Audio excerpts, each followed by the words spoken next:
성경 말씀 마태복음 7장 6절로 말씀입니다. 6절만 읽겠습니다. 마태복음 7장 6절.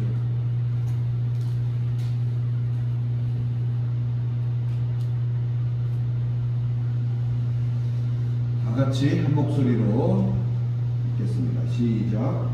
거룩한 것을 개에게 주지 말며 너희 진주를 돼지 앞에 던지지 말라. 그들이 그것을 발로 밟고 돌이켜 너희를 찢어 상하게 할까 염려하라.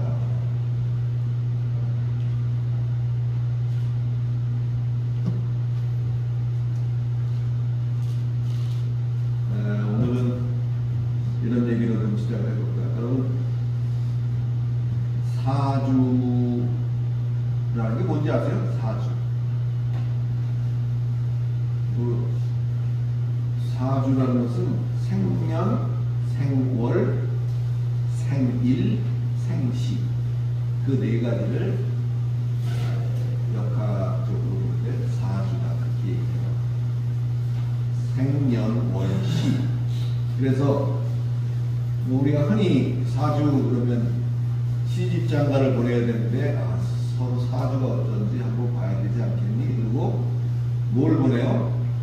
그 태어난 생년, 생월, 생일, 생시를 적어서 상대방에 보내는 거예요. 그게 이제 우리나라 풍속입니다. 그렇게 해서 그걸 보고 뭐 지나냐, 흉하냐, 뭐 잘 맞네, 어쩌네, 이제 뭐 그런 이야기를 하는 걸 아마 들어보셨을 거예요. 이런 것들을 가지고 굳이 거기에 의미를 부여하냐면 일종의 통계라고 할 수가 있겠죠. 그래서 그 사람의 과거와 현재와 그리고 미래 일을 예측한다 그렇게 얘기해요. 그렇다면 생년, 생월, 생일, 생시가 똑같은 사람이 있겠죠, 그게. 이 많은 사람 중에는. 그렇게 이 사주가 같은 사람은 동일한 생애를 살아야 맞는 거잖아요. 그죠? 동일한 생애를 살아야.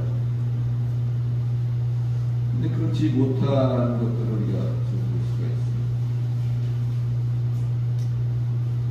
있습니다. 우리가 산다는 것은 한계가 있는 거죠. 유한하는 것을 의미합니다. 지금은 우리가 다 얼굴을 보고 이렇게 안부도 묻고 뭐 이렇게 합니다만 서로 이제 목숨이 다하고 육신이 이제 없어지고 그리고 또 주변에서 그 사람을 기억하는 사람마저 사라져버리고 나면 그가 있었다는 존재가 애매해지는 거죠. 그걸 입증할 사람이 없죠. 이상목이 태어나서 이 땅에 살았다라는 흔적이 내가 죽고 나를 아는 사람이 다 죽고 세월이 한참 흘러가면 내가 여기 있었다는 것이 뭘로 증명할 수 있겠어요? 증명할 방법이 아무것도 없죠. 그렇기 때문에 사람들은 누가 언제 태어났다 이런 거에 대해서 굉장한 의미를 부여합니다. 그래서 태어난 날을 매우 소중히 여기고 그럴 수밖에는 없었지 않았을까 그런 생각을 혼자 해봤습니다.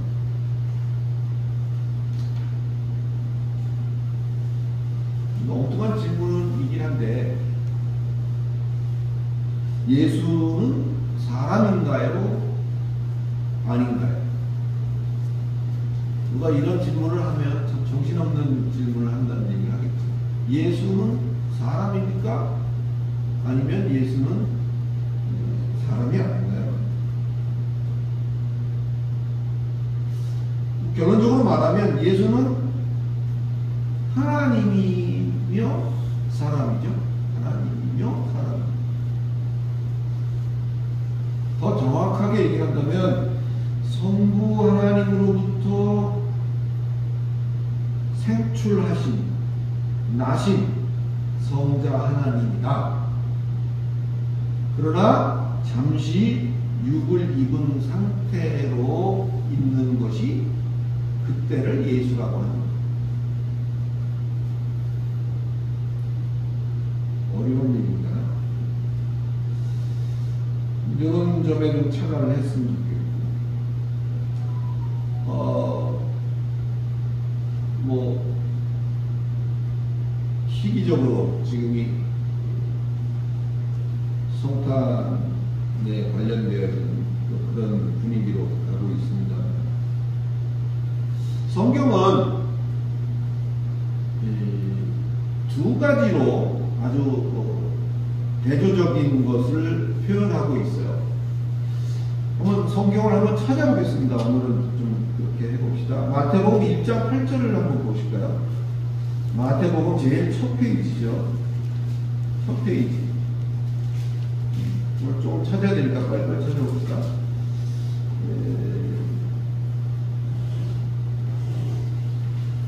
마태복음 1장 18절. 1장 1절부터 쭉 나오는 얘기들은 여러분이 잘 아시죠? 누가 누굴 낳고, 누가 누굴 낳고, 누가 누굴 낳고 하는 얘기가 쭉 이어지고, 그것이 끝난 후에 마태복음 1장 18절은 이렇게 얘기를 하고 있습니다. 예수 그리스도의 나심은 이러하니이다. 그의 어머니 마리아가 요셉과 약혼하고 동거하기 전에 성령으로 잉태된 것이 나타났더니, 이렇게 말해요. 여기서 핵심적인 단어가 뭘까요? 예수 그리스도의 나심은 이러하니, 이렇게 말을 하고 있어요. 성경은 예수 그리스도에 대해서 두 가지 반대적인 표현을 하고 있어요. 오늘 마태복음 1장 18절에 예수의 나심은 이러하니,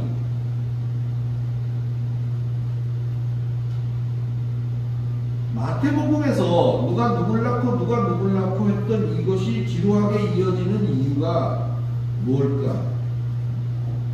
마태복음에서 말하고자 하는 것은 하나님인 성자가 육을 입는 과정을 설명하려는데 그 목적이 있는 것이다. 이렇게 이해하시면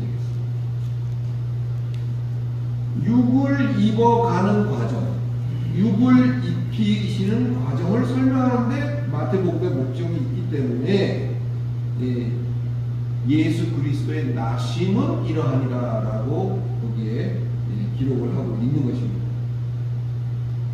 가만히 성경을 들여다보면 그 어디에도 예수가 태어난 날짜를 기록해 놓은 것은 없어요. 왜? 아니, 한 종교의 핵심적인 인물이라 하면 그렇습니다만 신앙의 대상, 기독교에는 예수 빼놓을 수가 없죠. 불교에는 또 누구 빼놓을 수가 없죠. 그 어떤 종교의 핵심적인 그 인물이 언제 태어났다라고 말하는 것은 굉장히 중요한 의미를 갖습니다. 그런데 정작 우리가 정경으로 선택하고 있는 이 성경에서는 예수의 태어난 날을 기록하고 있지 않아요. 왜 그토록 중요한 사실을 빼먹었을까? 빼먹은 건지 아니면 기록을 하지 않은 건지 실수인가요? 그것은 그가 육을 입었으나 근본이 사람과는 다르다는 의미를 차별화하고 있는 것이다. 그렇게 이야기해 드릴 수가 있습니다. 또 하나의 표현은 어떤 것인가? 요한일서 4장 2절이거든요. 요한일서는 저 끝부분에 가시면 됩니다. 계시록 앞에가 요한일서거든요. 요한일서 4장 2절 3절을 누가 좀 읽어봐 주세요. 요한일서 4장 2절 3절입니다. 이로써 너희가 하나님의 명을 알지니 곧 예수 그리스도께서 육체로 오신 것을 시인하는 영마다 하나님께 속한 것이요 예수를 시인하지 아니하는 영마다 하나님께 속한 것이 아니니. 네, 그렇죠. 거기에는 아까하고 다른 표현이 있죠? 이게 뭘까요? 육체로 오신 것, 이렇게 말하고 있어요. 마태복음은 예수 그리스도의 나심, 이렇게 말했죠? 이건 육을 입어가는 과정을, 육을 입히신 과정을 설명하기 위한 것이고, 요한 1서에서는 예수께서 육체로 오신 것, 즉 예수 그리스도의 오심이라는 표현을 쓰고 있습니다. 예수 그리스도, 사랑하는 성도 여러분, 예수는 나심이라는 방편을 통해서 오신 것이라는 사실을 깨달으시기를 그리스도 예수 이름으로 축원합니다.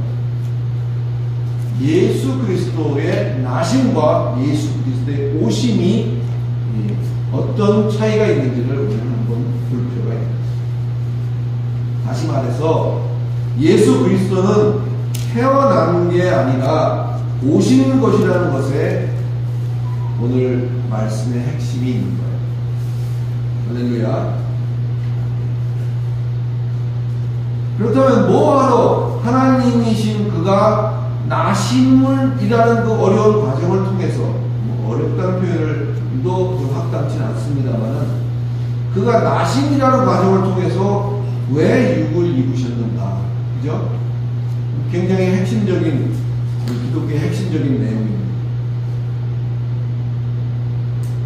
마태복음 1장, 아까 18절을 읽었는데 21절을 한번 볼까요? 그 이유가 거기에 적혀져 있어요. 마태복음 1장 21절입니다. 제가 읽습니다. 아들을 낳으리니 그 이름을 예수라 하라. 이는 그가 자기 백성을 그들의 죄에서 구원할 자이심이라 하더라. 그가 왜 나심이라는 과정을 통해서 육체를 입고 이 땅에 오셔야 했는가? 그 이유가 마태복음 1장 22절이다. 그가 남의 백성이 아니라 자기 백성을 그들의 죄로부터 구원하기 위하여 왔다는 사실을 분명히 거기 적혀 있어요. 결국 그가 자기 백성을 구하기 위해서 한 일이 무엇인가? 복음의 핵심이죠. 그게.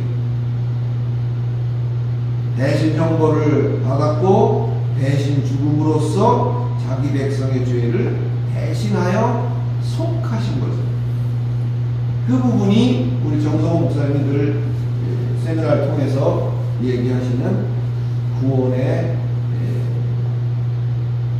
핵심적인 내용이 되기도 하는 것입니다.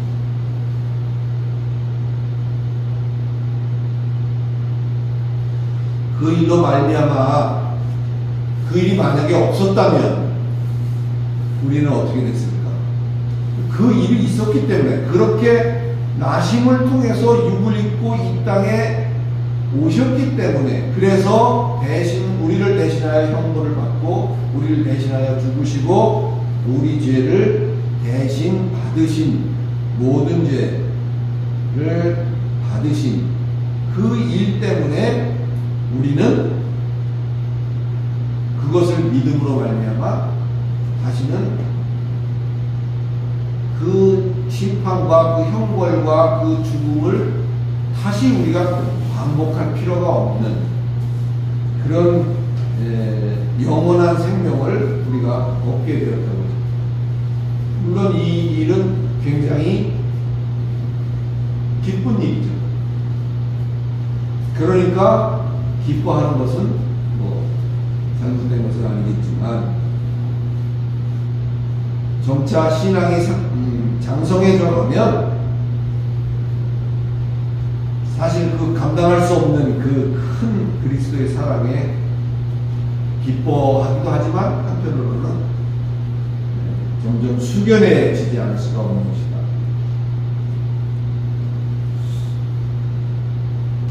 배고픈 시절을 기억하시죠? 우리 다 그런 시절을 겪어왔습니다만, 제사가 있는 날은 먹을 게 풍족해요. 아무리 없는 집안도 제사 날은 뭘 좀 장만을 하잖아요. 철없는 막내는 어때요? 그날이 좋죠. 알록달록한 사탕도 먹을 수가 있고, 또 평소에 먹지 못했던 참 귀한 그런 음식 또 먹어볼 수 있는 그런 기회가 됩니다. 뭐 하는지도 모르고, 아, 제삿날이다 그러면 뭐 먹을 게 풍성해지고 많아지니까 굉장히 좋아하지. 기쁘죠. 어찌됐든. 근데 철이 좀 든 맞이 정도는 그게 뭐 하는 건지 알죠. 돌아가신 조상을 기린다든지 또 뭐 이런 그런 거잖아요. 제사 기일을 통해서. 그러니까 마냥 즐거워할 일만은 아닌 거가 그는 알게 되죠. 맞이는 알고 있는 거죠. 도대체 뭘 한 것인지, 그 제사라는 게 뭔지를 알게 되니까 마냥 기쁜 일만은 아닌 거죠. 성탄의 의미도 이제 뭐 성탄 전에 즈음해서, 이제 뭐 내일이 성탄 전이니까 즈음해서 우리가 생각해 볼 때 뭐 이렇게 기쁘다고 난리를 칠 것만은 아니다. 어렸을 때는 어린 아이는 기쁘죠. 선물도 받을 수도 있고 뭐 그렇습니다만, 장성한 신앙이 되고 장성한 분량이 되면 그냥 기쁜 것만은 아니죠. 어떻게 해서 우리가 구원을 받았고, 또 어떻게 해서 그 감당할 수 없는 사랑이라는 것들을 생각해 보면 그렇게 마냥 뭐 들떠서 기뻐할 일만은 아니다.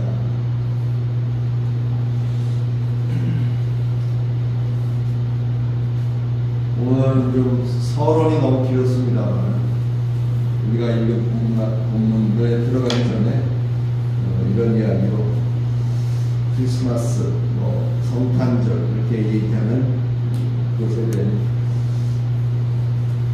단상이라고 할까요? 그런 생각들을 잠시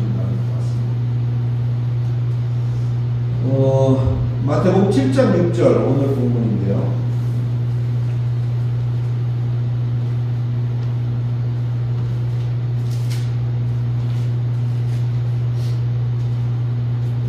오늘 12장까지 본문을 삼았습니다. 짧게 하겠습니다. 7장 6절은 굉장히 좀 쇼킹해요. 거룩한 것을 개에게 주지 말며 너희 진주를 돼지 앞에 던지지 말라. 그들이 그것을 짓밟고 돌이켜서 너희를 찢어 상하게 할까 라는 이야기가 거기 들어가 있어요. 실은 지난주에 선택한 본문 맨 끄트머리가 이 6절이었는데 지난주에 그것을 하지 않고 따로 떼어냈습니다. 떼어냈던 이유가 조금 앞서와 뒤 이 6절이 조금 차별화되는 부분이 있기 때문에 그런 생각을 했습니다. 거룩한 것을 개에게 주지 마라. 아프리카라는 나라가 이제 그 탐험가들에 의해서 이렇게 이제 개방이 될 때 열리던 시절에 그런 우화가 있어요. 어떤 부락에 가서 깜짝 놀랐어요. 왜냐하면 아이들이 막 가지고 놀고 있는 돌멩이를 자세히 보니까 그게 다양한 거예요. 근데 뭐 애들이 그걸 가지고 공기놀이처럼 뭐 이렇게 하기도 하고 돌멩이 가지고 노는 거예요. 근데 그 탐험가들이 딱 가서 보니까 알잖아요. 오, 다이아몬드. 그걸 걔네들은 뭔지도 모르고 그냥 갖고 놀아요. 그래서 탐험가들이 자기들이 가져갔던 뭐 비누, 치약 뭐 이런 것들을 주고 그거를 야 이거 하나 줄테니까 그거 바꾸자 이렇게 해서 엄청난 횡재를 했다. 그런 얘기가 이 일화처럼 있습니다. 우리나라에서도 그런 얘기가 있어요.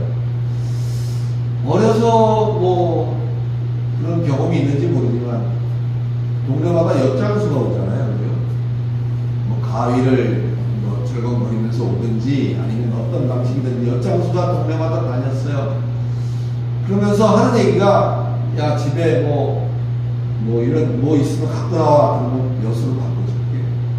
그러면 어떡합니까? 집에서 뭘 가지고 나갈까 생각을 하다가 나름대로 이것저것 들고 나오죠.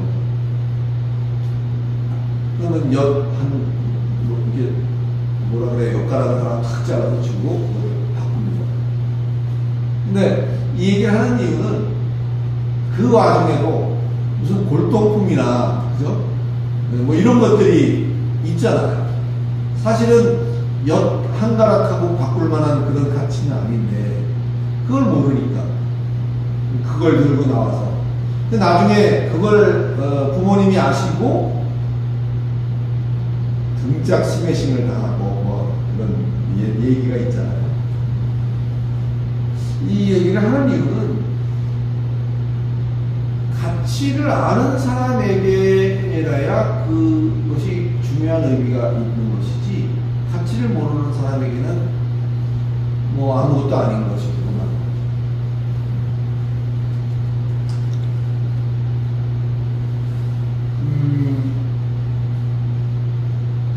오늘 본문을 가만히 읽어보시면 거룩한 것을 개에게 주지 말라. 가치를 모르는 거죠.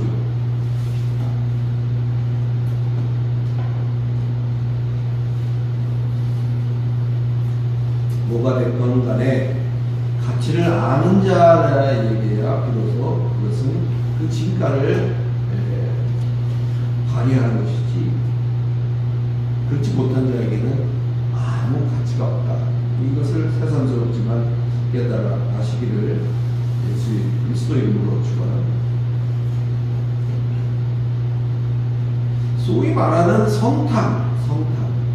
어쩌면 이미 성탄이라는 말이 요즘은 무색하게 되어버려 있잖아요.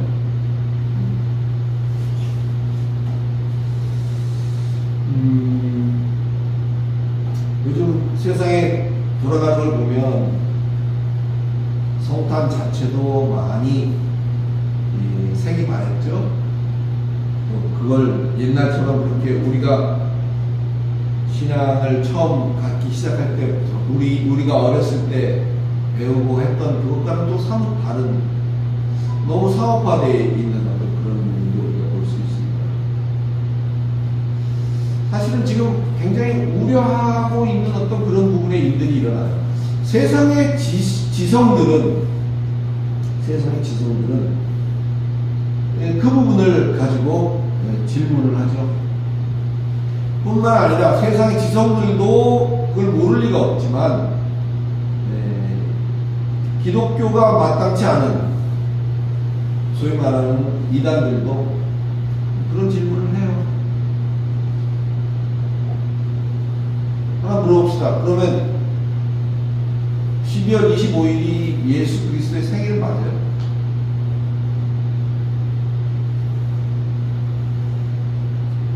아닌가요? 또 이렇게 물어보죠. 성경 어디에도 아까 예수 그리스도의 생일이 언제라는 말이 나온 건 없다 했잖아요. 사실은 이것은 종교회의, 몇몇 큰 종교회의를 통과하면서 또 카톨릭과 이렇게 이제 연결되면서 쭉 가면서 정한 날짜가 12월 25일인 거예요. 그날 태어난 게 아니라. 그렇게 정하고 그날을 예수 탄생을 기념하는 날로 정하고 지켜가는 게 성탄절이죠. 그러니까 그 또 악한 생각을 건전하지 못한 생각을 가진 사람은 그걸 가지고 파고듭니다. 그게 맞아? 어디 그렇게 나와 있는데? 이단들도 그런 얘기 많이 하죠. 여호와의 증인들 마찬가지고요. 꼭 그렇지 않더라도 그런 질문을 해서 곤란한 입장을 만들어서 그거 봐라. 그것조차도 분명치 않은데 너희가 믿는 그 신이라는 존재가 이 정도로 신빙성이 없는 것이다 라는 것으로 싸잡아서 그렇게 하려는 불순한 의도들, 그런 시도들이 있어 왔다. 그러나 교회는 분명히 그것을 아닌 것은 아니라고 가르쳐 주는 일을 지금까지 그날이 했다는 거죠. 그냥 그날이니까 기뻐하고 즐거워하고 그리스도가 이 땅에 오심으로 말미암아 기쁘다 구주 오셨네만 했지, 그날이 정작 그날이 아니라는 말을 가르친 적은 없는. 근자에 와서 이제 이런 이야기들이 조금씩 되어지기는 시작합니다만, 그러니까 아무 준비 없이 있다가 한 방 쿵 맞고 나면 그런가? 과연 내가 믿는 하나님이 그런가? 아닌가? 이런 생각을 하게 되는 그런 상황입니다. 그것을 노리고 하는 것이겠지만 그런 부분이 있습니다. 두 번째 우리가 하나 또 짚고 넘어가야 될 것은 성탄을 다루는 시각입니다. 성탄을 다루는 시각. 거의 다가 예외 없이 성탄을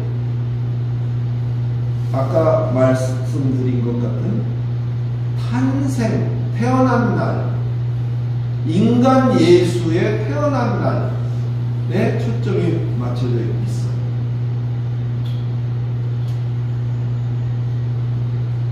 그리고 그 인간 예수의 성 마리아, 성모 마리아, 성부 요셉,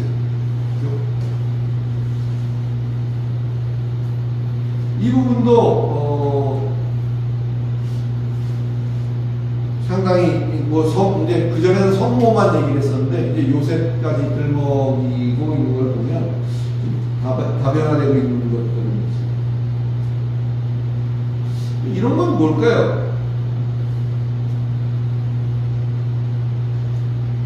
예수 그리스도의 나심에만 치중을 하고 있기 때문에 그렇게 하면서 그의 번뇌, 인간으로서의 번뇌, 인간 예수로서의 번뇌, 또 갈등, 또 뭐 이런 것들에 굉장히 부각을 시키고 있죠. 그리고 그런 어려움과 번뇌와 갈등을 다 극복하고 탁월하게, 이건 어떤 면에서는 인간으로서의 탁월한 면을 말하는 거죠. 그것을 부각해서 위대한 성인으로서의 예수, 그런 개념으로 예수를 이해하고 또 그것을 받아들이게끔 하고 있는 그런 획책들을 또 볼 수가 있죠. 우리가 아주 경계해야 될 그런 부분인데, 역시 이 부분도 그렇게 쉽게 다루지 않고 있는 부분이 있습니다. 앞서도 말했듯이 요한일서 4장 2절에 예수께서 육체로 나신 것이 중요한 것이 아니라 예수께서 육체로 오신 것을 시인하는 영이 곧 하나님께 속한 영이다 라고 했다는 사실을 우리는 기억해야 할 줄로 믿습니다.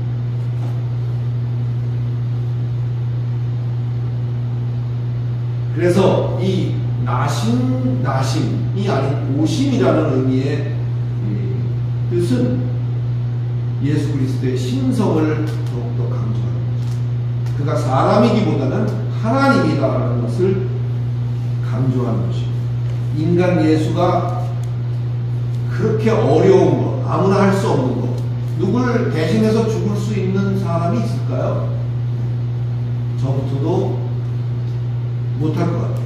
대신 누구를 위해서 죽겠냐? 네가 죽음으로써 뭐 몇만 명을 구원할 수 있으니까 죽겠냐? 글쎄요.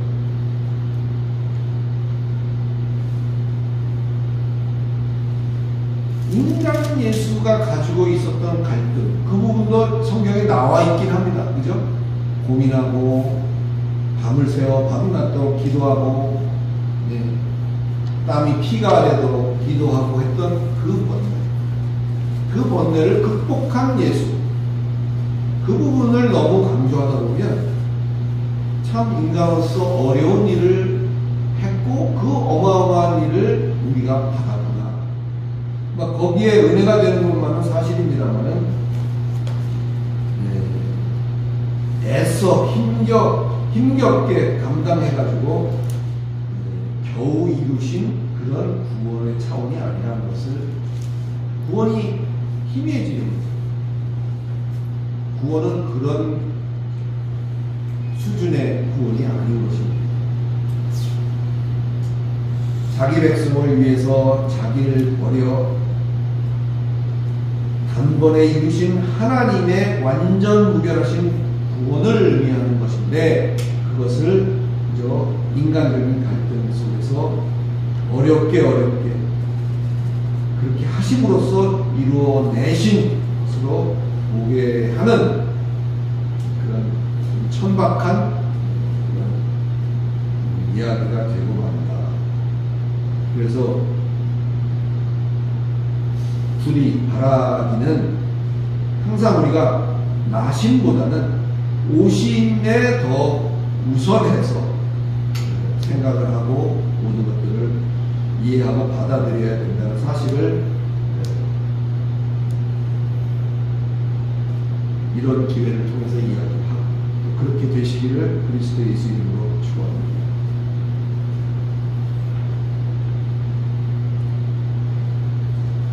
본문으로 돌아가기 위한 중간 다리가 필요하죠. 골로새서를 한번 보겠습니다. 골로새서는 빌보 뒤에 있어요. 어렵지. 골로새서 2장 3절입니다. 제가 읽습니다. 골로새 2장 3절. 뭐라고 말하고 있냐면, 이는 그들로 마음의 위안을 받고 사랑 안에서 연합하여 확실한 이해의 모든 풍성함과, 그 다음입니다. 하나님의 비밀인 그리스도를 깨닫게 하려 하니니, 그 안에는, 그리스도 안에는, 몇 절이요? 골로새서 2장 2절 3절입니다. 그 안에는 지혜와 지식의 모든 보화가 감추어져 있습니다. 그리스도 예수 안에 지혜와 지식의 모든 보화가 감추어져 있다고 말하고 있습니다. 자, 성도 여러분, 오늘 본문에 입각해서 거룩한 것을 개에게 주지 말며 너희 진주를 돼지 앞에 던지지 마라. 저희가 그것을 발로 밟고 돌이켜 내를 찢어 사았다입니다. 가치를 모르는 자들에게는 아무 의미가 없는 것이죠. 마태복음 13장에서 그걸 또 얘기를 해주고 있어요. 마태복음 13장 44절.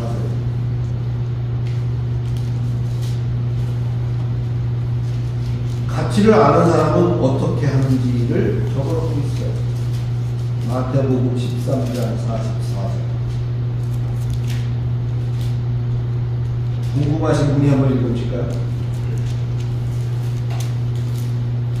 또 천국은 밭에 숨겨진 보물과 같으니 어떤 사람이 그것을 찾으면 다시 숨겨두고 그 기쁨으로 가서 자기의 모든 소유를 팔아 그 밭을 사느니라. 네. 또 천국은 마치 좋은 진주를 구하는 장사와 같으니 극히 값진 진주 하나를 발견하며 가서 자기의 소유를 다 팔아 그 진주를 사느니라. 가치를 아는 사람은 자기의 모든 것을 팔아서 올인해서 그것을 사는 거죠. 오늘 어려운 얘기 또 많은 이야기들을 그냥 지나가는 것처럼 슬쩍 했습니다만 이것들이 여러분의 마음속에 딱 자리 잡기를 간절히 축원합니다. 그리고 이 가치를 발견했으니까 이제는 나의 모든 것을 팔아서 그것을 살만한 가치 있는 그런 행동을 우리가 해야 되겠죠. 거룩한 것을 거룩하게 여기고 거룩하게 다루고 거기에 합당한 행동을 하는 저와 여러분이 되시기를 그리스도 예수 이름으로 축원합니다. 기도하겠습니다. 거룩하신 하나님, 은혜를 감사합니다. 언제 또 이와 같은 얘기를 하게 될지 몰라서 오늘 참 어려운 얘기들을 한번 해봤습니다.